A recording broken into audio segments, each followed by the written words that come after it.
So let's select a song. Yeah, Egypt here is fine. And so if we click here at the top, we've got a little icon that looks like arrows going in the opposite directions of one another with three little boxes in the middle. So now that I've described it, presented by Church Tech U, it's the ProPresenter show. On today's show, the two arrangements that you should have at all times for all songs in ProPresenter. Hi and welcome again to the ProPresenter show. This is the show where I teach all about ProPresenter. My name's Paul Allen Clifford. And before we get started, if you've been curious about the arrangements feature within ProPresenter and just the very basics of what I would add, then go ahead, send me a like, subscribe, etc. So this is something that I've heard a few people ask about. They're like, well, I get arrangements, but what should I put in there? So let's head over to my computer and we're going to talk about just exactly what you would do. So let's select a song. Yeah, Egypt here is fine. And so if we click here at the top, we've got a little icon that looks like arrows going in the opposite directions of one another with three little boxes in the middle. So now that I've described it, you see it right there at the top. Okay, that's the arrangements icon. So I'm going to click on that, and now let's start with the master. This includes everything you would ever possibly in a million years ever want to sing in this song. This is every lyric that has ever been written for this song. Why do we put that in there? Even if the worship leader goes, oh yeah, we're never going to sing verse 3, or we're never going to sing the breakdown or whatever, because people change their mind.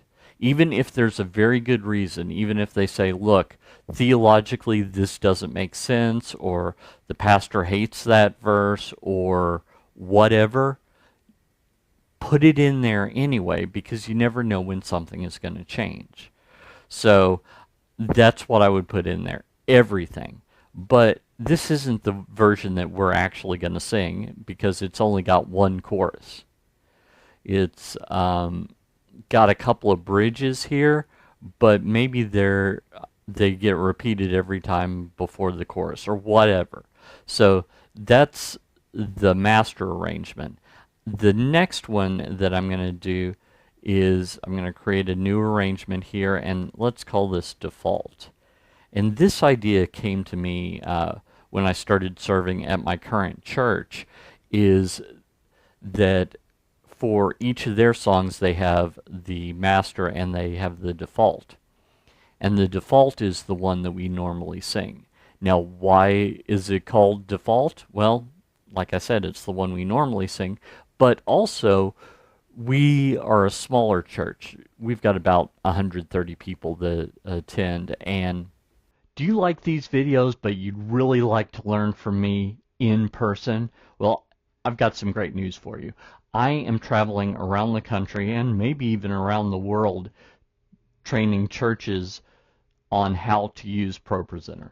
So I've got a either a 1 or a 1.5 day class that you can attend. For more details, head on over to TDM.fyi/events24, the top one right here, and register for the event nearest you. If there is no event that's near you, no problem, you can request one. So head on over to TDM.fyi/class request. That's this one down here, and you can say, hey, I'm interested in attending a class, or even I'm interested in hosting a class. Up to you which you prefer. In the last one, that is just information. It's not obligation, so don't hesitate to put your information in there, and I'll let you know when there's a class in your area, or we'll talk about what it takes to host a class. It's probably a lot less than you imagine that it is. So head over there, and I look forward to meeting you in person. As a result, we don't always have all the musicians that we'd like. So we've got one person that plays the keyboard, the piano, um, and she's not on every week. Well, if they want a keyboard, they've got a track that they play along with the song, and they're not using Ableton Live. It's just one long track. So what they do is they always play it the same way. Maybe this isn't something that's helpful to you, but I think that as a bare minimum, you should have the master with everything in it, and then the default with the way you normally sing it. So maybe this way we start verse, pre-chorus, chorus, turnaround, verse 2, probably going to do pre-chorus, chorus, turnaround again. So let's drag those down here. Pre-chorus, chorus, turnaround, interlude, bridge, bridge, vamp, vamp, interlude, outro, ending. So maybe that's the default way of doing it. And notice that when I've created this, over here in the playlist for Sunday, I have default listed. So that tells me just at a glance that I don't have the master one selected, because if I did, it wouldn't show anything. See? Nothing. So I want all of them to show the show default unless I'm doing a different version. So here I have a different version of the exact same song. It's actually I brought that in through Song Select, and this one I brought in through Multitracks. But notice this one has 1, 2, 3, 4, 5, 6. So that's verses 1, 2, 3, 4, 5, and 6 is what I have envisioned. If you look over here, this isn't the way that it is, but we're going to pretend.